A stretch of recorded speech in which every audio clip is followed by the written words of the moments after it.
নমস্কার বন্ধুরা, শুভ সকাল। কেমন আছো তোমরা সবাই? আশা করছি সবাই খুব ভালো আছো আর সুস্থ আছো। আমি এবং আমার পরিবারও বেশ ভালো আছি।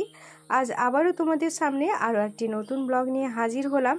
আশা করছি আজকের ব্লগটিও তোমাদের খুব ভালো লাগবে আর অন্যান্য দিনের মতোই তোমরা আজও আমার সাথে থাকবে। তো সকালে ঘুম থেকে উঠে এই যে গোবর ছড়াটা দিয়ে দিলাম, আর তার আগে তো ঠাকুর প্রণামটা সেরে নিয়েছি। তবে ওই ঠাকুরের সামনে আজকে আর বসে প্রণামটা করিনি, একটু দূর থেকে ঠাকুর প্রণাম সেরে নিয়েছি। তো তারপর এখন দেখো ছড়াটা দিয়ে উঠোনটাতে এখন লাতা দিয়ে দিচ্ছি। জামাই ষষ্ঠীর সময় থেকে এমন একটা ভ্যাপসা গরম পড়েছে যে থাকা যাচ্ছে না। তো জামাই ষষ্ঠীর আগেটায় এত বৃষ্টি হলো, ভেবেছিলাম হয়তো জামাই ষষ্ঠীর সময় থেকে একটা বেশ ঠান্ডা ওয়েদার হবে। সে তো দূরের কথা, এত গরম বৃষ্টি হচ্ছে, কিন্তু প্রতিদিনই বৃষ্টি হচ্ছে, কিন্তু তাতেও কিন্তু কোনোরকম কোনো স্বস্তি নেই। বৃষ্টি হচ্ছে, এদিকে কিন্তু ভ্যাপসা গরম। যতক্ষণ বৃষ্টি হচ্ছে ততক্ষণই একটু ভালো লাগছে, তারপরে কিন্তু আবার যেই কি সেই অবস্থা। তো এই যে দেখো এখন ফ্যানটা চালিয়ে আমি মিড শেলফটা একটু গুছিয়ে নিচ্ছি। সেই জামাই ষষ্ঠীর সময় থেকে জিনিসপত্র নিয়ে ঢোকানো হয়েছে, বের করানো হয়েছে, আর ডিবাগুলোকে সাজিয়ে রাখা হয়নি। তো আজকে ভাবলাম যে একটু সময় আছে যখন, ডিবাগুলোকে একটু ভালো করে সাজিয়ে রেখে দিই, আর তার সাথে সাথে মিড শেলফটাকে একটু পরিষ্কারও করে নিই। এই যে মিড শেলফের ভেতরটা পরিষ্কার করে এখন বাইরের দিকটাও পরিষ্কার করে নিচ্ছি। আর এগুলো এত ধুলো হয়ে যায়, কারণ আমার মাটির রান্নাঘর, যতই ঝাড় দিই না কেন সব ধুলো গিয়ে ওগুলোতে বসে যায়। তো প্রায় আমি এগুলোকে একটু শুকনো কাপড় দিয়ে পরিষ্কার করে মোছামুছি করে রাখি। আর এই যে তোমাদের দাদাভাই এখানটায় পান খায়, তো চুনগুলোকে না এর মধ্যে লেপে লেপে রাখে। এত রাগ হয়, তো বললে তো কথা শোনে না, আবার বেশি বললে আবার তার রাগ হয়ে যায়। তখন বলবে কি জানো তো, আমার একটা আলাদা ঘর দরকার, আমাকে আলাদা করে দাও, আমি আলাদা থাকবো। তো এরকমই বলে। তো যাই হোক, ওইদিকে মিড শেলফটাকে গুছিয়ে নিলাম। গুছিয়ে নিয়ে এখন দেখো এই জায়গাটাতে গতকাল রাত্রি থেকে এত বাজে দুর্গন্ধ আসছে। তো ভাবলাম হয়তো কোনো ইঁদুর বা ছুঁচো বা ব্যাং ট্যাং কিছু হয়তো পড়ে মরে গেছে, কিন্তু সব কিছু পরিষ্কার করে দেখলাম কোথাও কিন্তু কিচ্ছু নেই। তো এই দেখো এখানে যে সমস্ত জিনিসগুলো ছিল সেই জিনিসগুলোকেও এখন আমি সরিয়ে নিচ্ছি ভালো করে পরিষ্কার করে খুঁজে বের করার জন্য। কিন্তু সব জিনিস বের করে সব কিছু একদম খুঁটিয়ে খুঁটিয়ে দেখলাম, কিন্তু কোথাও কিচ্ছু নেই। তো তারপর পাওয়া গেল একটা শিশির মধ্যে একটা ইঁদুর, ছোট বাচ্চা ঢুকে গিয়েছিল, কিন্তু সে আর বেরোতে পারেনি।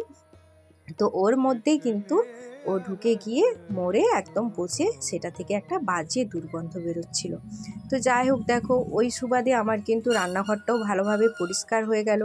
ওই যে যেমন ডিবাডুবিগুলো, তারপরে ওই তক্তাগুলোকে সব সরিয়ে আমি ঝাঁট দিয়েছি। সেগুলো আর তোমাদের সাথে ক্যামেরাতে দেখানো হয়নি, কারণ কারেন্টটা চলে গিয়েছিল, আর অন্ধকারে তো আমার রান্নাঘরে কিচ্ছু দেখা যায় না। তো সেই জন্য আর তোমাদের সামনে ভিডিওটা শেয়ার করতে পারিনি। তো তারপরে যে দেখো ভালো করে পুরো রান্নাঘরটা এখন ঝাঁট দিয়ে দিলাম।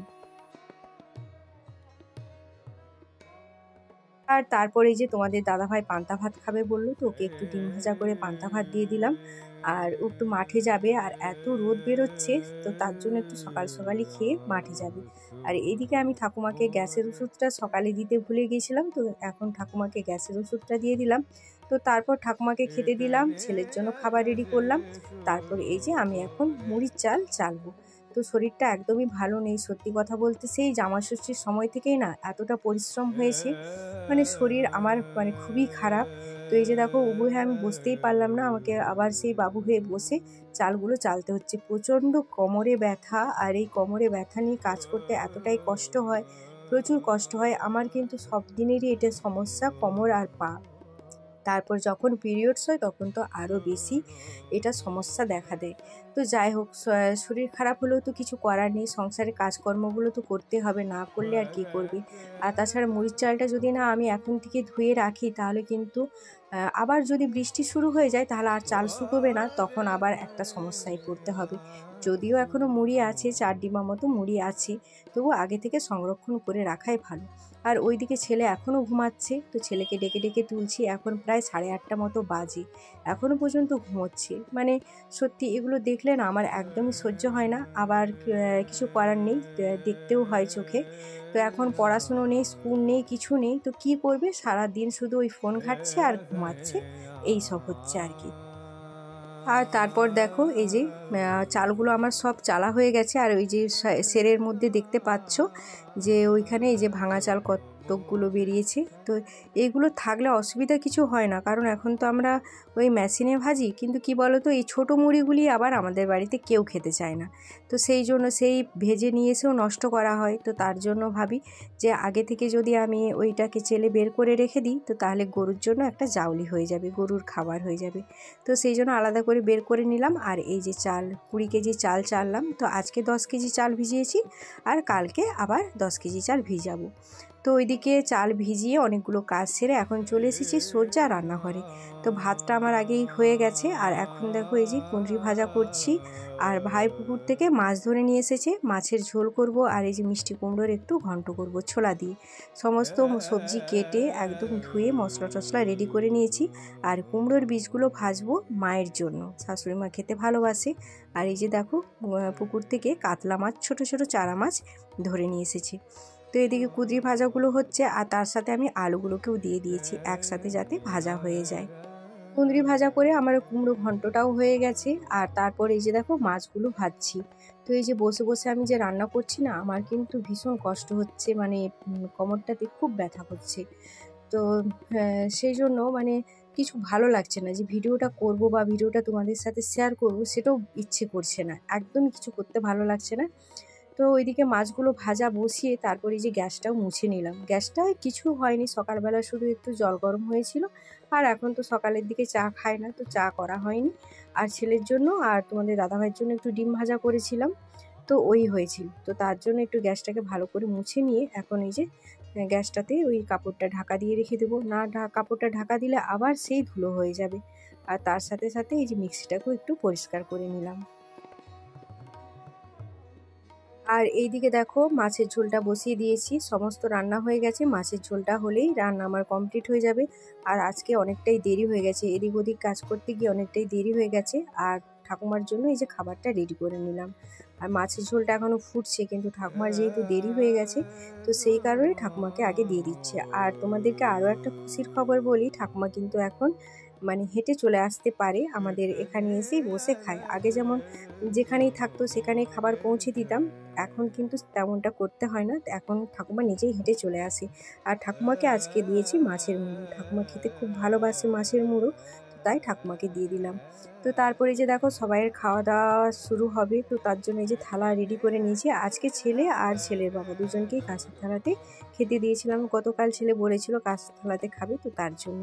তো ওদের খাওয়া দাওয়া হয়ে আমিও নিজে খেয়ে নিয়েছিলাম। তো তারপরে যে দেখো মুড়ির চালগুলো যে ভিজিয়ে রেখেছিলাম, সেইগুলোকে এখন আমি নুন মাখিয়ে রেখে দিচ্ছি। তো মুড়ির চালটাকে কিছুক্ষণ যদি ভিজিয়ে রেখে দিই, তাহলে ওই যে নুন মাখিয়ে যে আবার যে কিছুক্ষণ পর পর যে হাত দিয়ে নাড়াচাড়া করতে হয়, সেটা আর করতে হয় না। পরিমাণ মতো জলটা খেয়ে নেয়, শুধু এখন নুনটা মাখিয়ে রেখে দিলেই ব্যাস আমার কাজ শেষ। তো এখানে 10 কেজি চাল আছে, আর 10 কেজি চালের জন্য আমি 10 মুঠো নুন নিয়েছি। তো আচ্ছা বন্ধুরা, তোমাদের কার কার বাড়িতে এখনও এই কাজটি বর্তমানে আছে আমাকে অবশ্যই কমেন্ট করে জানিও। আর যদি তোমাদের কারো বাড়িতে থেকে থাকে, তাহলে তোমরা কিন্তু এইভাবে মুড়ির চাল নুনাতে পারো, তাতে কিন্তু অনেকটাই তোমাদের হেল্প হবে, অনেকটাই কাজ কমবে। তো ওইদিকে মুড়ির চাল করে নুন মাখিয়ে রেখে তারপর কিছুক্ষণ রেস্ট নিয়েছিলাম। তো রেস্ট নেওয়ার পর এই যে দেখো আবার বিকেলের কাজে লেগে পড়েছি। আর ওইদিকে দেখো ছেলের কাণ্ড, ছেলে চা করেছে, পাঁপড় ভাজা করেছে, তো নিজে বসে বসে খাচ্ছে, আর আমি কাজ করছি আর ওর উপরে ও রাখছি আর বুকে বুকে যাচ্ছি। তো এরকমই মানে যখন যেটা ইচ্ছে হয় আমাকে বলে করে দিতে, আর আমি যখন করে না দিই তখন কিন্তু ও নিজেই করে খেয়ে নেয়। একদিক থেকে ভালো যেমন, আমার একদিকে মানে খারাপও। তো যাই হোক, ওইদিকে চা আর পাঁপড় ভাজা খাচ্ছে, আর আমি এদিকে এখন বাইকটা ঝাড় দিয়ে নিচ্ছি। বিকেলের দিক হলেই ভ্যাপসা একটা গরম আর আকাশে মেঘ দেখা দেয়। তো আজকেও দেখছি মেঘ ডাকছে, কিন্তু বৃষ্টি আজকেও আর হয়নি। আর এই যে ভ্যাপসা গরম শুরু হলো, জানি না এই ভ্যাপসা গরম কতদিন পর্যন্ত থাকবে। আমার মনে হয় এই একদম ভাদ্র মাস পর্যন্ত এরকমই ভ্যাপসা গরম থাকবে। আর গরমটা বেশি লাগে এই বিকেলের সময়। এই যে দেখো ঝাড় দিচ্ছি আর আমাকে পুরো একদম ঘামে ভিজিয়ে দিচ্ছে, এতটাই গরম লাগছে। সবাই মানে উফ আহ মানে সকলের মুখে একটাই কথা, উফ আহ কি গরম। তো গাছের পাতাগুলোও পর্যন্ত নড়ছে না, এতটাই মানে গরম লাগছে। তো এই যে দেখো তোমাদের সাথে কথা বলতে বলতে আমার ওই দিকটা পুরো ঝাড় দেওয়া হয়ে গেল। তো ওইদিকে দেখো দুয়ারটা ঝাড় দিয়ে এখন দেখো বাড়িটাও ঝাড় দিয়ে নিচ্ছি। তো ঝাড় বলতে ওই সামনের দিকটাই দেবো, আর পুরোটা তো সকালে তোমাদের দাদাভাই আজকে ঝাড় দিয়ে দিয়েছিল। তো এই যে ছেলে এই যে চা পাঁপড় ভাজা খেয়ে এখন চলে যাচ্ছে খেলতে। তো এদিকে ঝাড় দিয়ে তারপর আর তোমাদের সাথে কোনোরকম কোনো ভিডিও শেয়ার করিনি। তো তারপর একদম চলে এলাম রাতের রান্নাবান্না নিয়ে। তো রাতে রান্না বলতে জল দেওয়া ভাত রেখেছি, এত গরম তো তার জন্য জল দেওয়া ভাত, আর এই যে একটু তিল বাটা করেছি, পেঁয়াজ আর লঙ্কা করে ভেজে নিয়েছি, তিল বাটাটা মাখাবো। আর আমার ছেলে তো খুব পছন্দ করে তিল বাটা দিয়ে পান্তা ভাত খেতে। আর এদিকে মাছের ঝাল বসিয়েছি, আর ছেলের জন্য একটা ডিম ভাজা করব।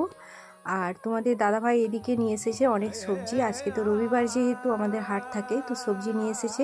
আর ও যাবে যাত্রা দেখতে, তো তাই আমাকে বলছে যে তাড়াতাড়ি করে আমাকে খেতে দাও। তো সবজিগুলো এখন নামিয়ে নিচ্ছি আমি, রান্নাটা তাড়াতাড়ি করে তোমাদের দাদাভাইকে খেতে দিয়ে দিলাম। তো খেতে দিয়ে আমি এখন সবজিগুলোকে গুছিয়ে নিচ্ছি, গুছিয়ে বলতে এগুলো সব ধুয়ে নিয়ে আসবো। তো তার জন্য একটা ঝুড়িতে এখন ঢেলে রাখছি। তো সব তোমাদের দাদাভাই যাক, তো তারপর খাওয়া দাওয়া করে একদম লাস্টে ধুয়ে নেব সবজিগুলো। তো তার জন্য এই যে এখন একটা ঝুড়ির মধ্যে সমস্ত সবজিগুলোকে তুলে নিচ্ছি। তো এগুলো শশাগুলো দেখছি খুব একটা ভালো না, শশাগুলোর গাগুলো যেন কেমন একটা। তো তোমাদের দাদাভাই বললো যে কম পয়সায় পেয়েছি, তো তাই নিয়ে চলে এসেছি।